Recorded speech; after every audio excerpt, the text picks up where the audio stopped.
Bien, seguimos aquí en Bien por Casa. Nos vamos a ver un video, pero antes del video vamos a recordar un poquito lo que venimos hablando. Hablamos de cómo poner las reglas en casa, reglas para obviamente poder orientar a nuestros hijos. Entonces, recordemos algunos de los puntos más importantes. Es importante primero establecer las reglas y los límites para afuera, es decir, que no vengan otras personas de pronto a decir cómo se tienen que hacer las cosas. Papá y mamá son los que tienen que establecer las reglas dentro de casa. Luego también no descalificar, es decir, si papá dice algo, mamá no puede venir y hacer lo contrario y viceversa. De repente la persona que esté bajo al cuidado de los niños, ¿no? Entonces es importante no perder el norte sobre este tipo de cosas para que los chicos no se lleven un doble mensaje. Básicamente las reglas de casa tienen que regirse por esto. Pero bueno, antes de continuar con el tema de cómo le pongo o establezco los límites en mi casa para con mis hijos, vamos a ver un video que nos está trayendo Daniel donde los chicos también opinan. Vamos a verlo. El tema de hoy, los niños y sus límites.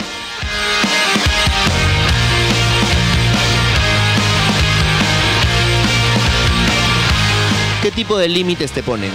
Hay algunas veces que yo quiero salir a la calle y mi mamá dice que no porque hay algunos niños grandes que te pueden hacer algo.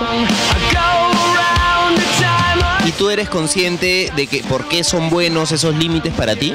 Sí, porque mi familia quiere que no me pase nada y quiere que esté con ellos.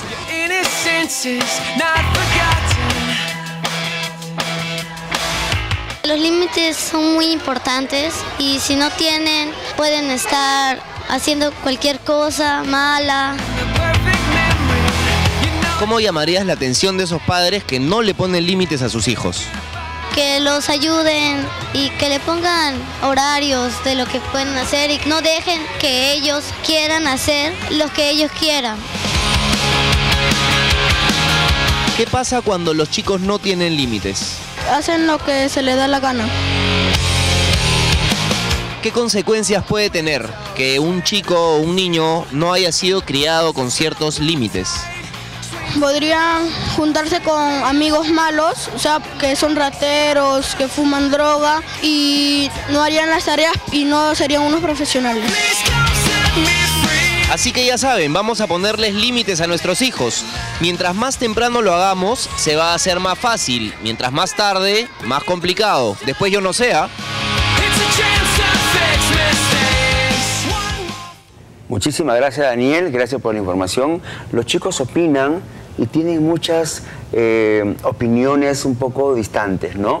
Pero todas igual están unidas con un sistema del miedo a con quién se van a juntar, con un miedo a qué va a pasar si no llevan un control. ¿Qué tan importante es poner las reglas, la limitación de reglas en la casa, en los chicos? Es súper importante, ¿no? Yo creo que después del cariño, el poner límites es una muestra de amor a los hijos. Si no tienen límites, ellos no tienen la suficiente capacidad, sobre todo cuando son pequeños, para saber hacia dónde van, ¿no? O sea, y los límites se van regulando y van disminuyendo también en la medida que vayan creciendo, ¿no? Al principio, de repente, cuando son pequeñitos, o sea, si hay que poner varios límites, hay que hacerles horarios estructurados y rutinas para irlos guiando, ¿no? Y de repente darles inclusive no solamente órdenes, porque yo que trabajo mucho con niños me dicen, ¿sabes qué? Estoy cansado de las órdenes, me dicen mis chiquitos, ¿no? Sino más bien darle opciones limitadas para que ellos escojan desde pequeños, porque al final simplemente estoy acostumbrado, no sé, a la obediencia ciega, pero no pienso ni razono por el porqué de estos límites, ¿no? Luego cuando vayan creciendo ya vamos construyendo las reglas. Pero ¿qué pasa, por ejemplo, con estas familias, ¿no? Que cuando tienen chiquititos dicen, no, nosotros preferimos dejar que conozca el mundo y que haga de todo, a su libre albedrío, ¿no? Sin reglas, sin límites, hasta cierta edad. A partir de cierta edad ya empiezan las reglas. ¿Esto funciona? En realidad es una falsa ilusión imaginar además que los niños pueden tener la capacidad para discriminar, por ejemplo, entre el enchufe que les puede hacer daño o cuál es la hora apropiada para irse a dormir cuando son pequeños. No todos regulan si es que están jugando, si están viendo una película o están jugando algo muy entretenido. Los chicos, uno sigue su deseo desde el placer, ¿no? Entonces probablemente desde el placer uno puede decir, no me provoca comer ahora, más tarde, no me provoca ir donde la abuelita, al de la tía. Entonces empezamos a entender que las reglas las pone el niño mismo tan tempranamente. ¿Qué cosa trae en el niño? Una falsa ilusión en él también de que es omnipotente y que lo puede todo. Y la verdad es que le estamos haciendo una mala presentación del mundo porque lo estamos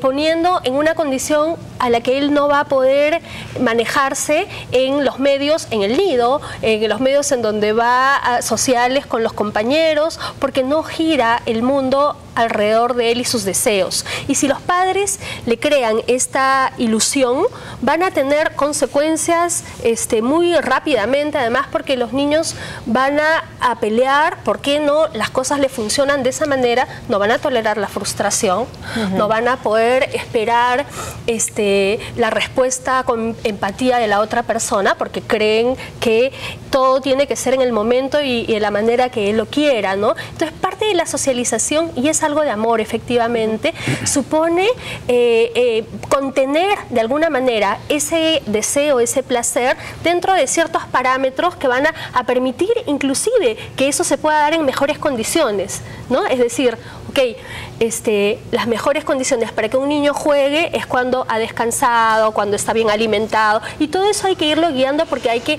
crear hábitos básicos en los niños en los primeros años de edad. Entonces yo diría que la experiencia ya mostró errores cuando los padres no se hacen cargo un poco de esta parte que no es tan fácil y no es satisfactoria, hay que decirlo en voz alta, ¿no? O sea, las mamás sabemos que somos las brujas, las malas, las que caemos chinches, de todas maneras, porque vamos a tener de alguna manera que representar esa figura que va a cortar algo que podría ser el placer pleno, pero es en realidad en beneficio. ¿Qué opinas? Bueno, yo estoy de acuerdo contigo, Silvia. Por ejemplo, cuando son chiquititos, los niños no tienen este lenguaje interior que nosotros tenemos, ¿no? O sea, lo van a ir desarrollando. O sea, esta autodisciplina que soñamos todos los papás que en algún momento ellos la adquieran, va a empezar cuando nosotros actuemos como un regulador externo al principio, ¿no? Y también como si fuéramos espejos de lo que hacen, de su conducta, ¿no? Y cuando los niños ya llegan al nido, tienen esta posibilidad de poder experimentar todos aquellos límites que los han regulado en casa, pues, ¿no? Con las demás personas. Y totalmente de acuerdo con esto de que los niños al final sufren, pero sufren terriblemente cuando llegan al colegio y se dan cuenta que todas sus demandas no pueden ser satisfechas. Entonces, no solamente es que quieran ser el centro de atención, sino también que a veces empiezan a evitar estas situaciones. Entonces de repente empezamos a ver niños muy tímidos que no quieren intentar hacer las cosas porque eran lo máximo en casa y en el nido no lo son. O sea, todo el mundo estaba pendiente de lo que hacían, pero en el nido no se puede hacer esto, ¿no? Claro, y se podía todo y valía y no importaba y ellos mismos podían regularlo. Claro, pero cuando somos padres no pensamos en eso, solamente decimos, pobrecito, ya cuando sea más grande va a entender, y creemos que el niño cuando es pequeño, digamos menor de 5 años, no tiene la capacidad para poder comprender ciertas cosas. O sea, le podemos dar de a pocos y no cuando cumplió los 5 años ya, aquí están todas las reglas. O sea, ahora las cumples. Ahí es donde el pobre niño experimenta una frustración terrible. Hay que hacerlo desde que ni bien ya tiene... aparecen en este mundo. Hay que ponerle las reglas. Claro, que sin duda tienen que ser en sintonía y tienen que ser, la niña que salía decía, ¿no? Mis papás no me dejan salir porque me puede pasar tal cosa. Hay la noción que esta niña está interiorizando del riesgo, que le permite inclusive a ella ser prudente, ¿no? Saber que el mundo está compuesto por todos esos elementos y entonces lo interpreta además porque mis papás quieren que yo después esté con ellos, ¿no? Los padres sabrán en qué medio viven, cuáles son las circunstancias, qué es lo conveniente dentro de ese contexto pedirle a los chicos. Eso quería preguntarte. Sí. Las limitaciones o los límites que se le ponen a los hijos, ¿va de acuerdo también a donde uno vive? Claro, el contexto, la cultura tiene ahí un papel fundamental, ¿no? Porque estas son las condiciones que acompañan la crianza. Si bien son los padres los que van a tener la voz de autoridad y van a regular, están en correspondencia con un medio social, cultural, ¿no? Si esta familia está en el campo, si esta familia tiene posibilidades, familia extensa, de tener ciertas facilidades, digamos, para que el niño pueda explayarse, a diferencia de si uno vive en una ciudad donde el tráfico no permite que los niños salgan solos. O sea, todo eso va a crear condiciones distintas, ¿Y estos ¿no? límites también tienen que ver con el género del niño y la niña? O sea, con el Qué niño. importante esa pregunta. Claro, no, porque o sea, siempre hay confusión. Exacto, Sí. o sea, los límites van para todos los hijos. Pero eso es importantísimo, ¿ah? Porque tu hermano puede llegar a las 2 de la mañana, pero Está tú jugando estás fulbito. a las 12. Está jugando no, aparte que cuando son más chiquitos, está jugando fulbito, son las 10 de la noche y no llega. Claro. Pero la niña a las 7 tiene que estar adentro. Sí. Pero también nos estamos educando en género, ¿no? O sea, ahí no hay equidad, pues, ¿no? Las reglas son exactamente iguales para todos los hijos. Debería. en casa, claro. Claro, los riesgos son los mismos. Los mismos. En realidad, a los niños varones también les pueden pasar muchas cosas, pero en la fantasía, en el imaginario paterno, las mujercitas son las ni más con el vulnerables, pétalo ¿no? de una rosa y son vulnerables. Pero yo creo que a veces los papás también tienen más dificultad de lidiar con digamos, con la dificultad de los varones que se enfrentan también y que piden y que exigen y que imponen, ¿no? He escuchado inclusive, y creo que eso hay que decirlo, a mamás que dicen, no, yo ya tiré la esponja. ¿Qué edad tiene su hijo? 8 años. ¿Por qué tiró la esponja? Porque no desaparece, no hace eso. O sea, si nosotros no ponemos los límites y es un niño pequeño todavía de 8 años y la mamá no está pudiendo, ¿no?, traerlo al orden y a decir no más porque te expones y yo aquí cierro con este tema, Claro, ¿no? ahora, yo creo que, a mí me pasa bastante con las mamás que dicen, ya no puedo con este chico y tiene 8 años, 7 años o 10 años o digamos 14. O sea, si tú te das por vencida con tu hijo, ¿qué puede esperar él, ¿no? Ahora, lo que pasa es que muchas veces los padres ponemos como primer recurso de límites el castigo. Y el castigo no funciona, en ningún caso, ni siquiera las prohibiciones funcionan, ni siquiera las órdenes funcionan. Se ha comprobado, hay muchísimos estudios científicos que demuestran cuáles son las consecuencias negativas del castigo. Claro, después del castigo, ¿qué viene? Digo, ¿sabes qué? Estoy totalmente desarmada. Es más, decimos a los hijos, ¿no? Ya te he castigado, te he quitado todo, te he dado premios y tú no puedes, contigo no se puede. Entonces, ¿qué tengo que hacer? Optar más bien para incluir a mi hijo en las decisiones. O sea, para esto pueden existir reuniones familiares con los hijos y conversar, sobre todo cuando son adolescentes.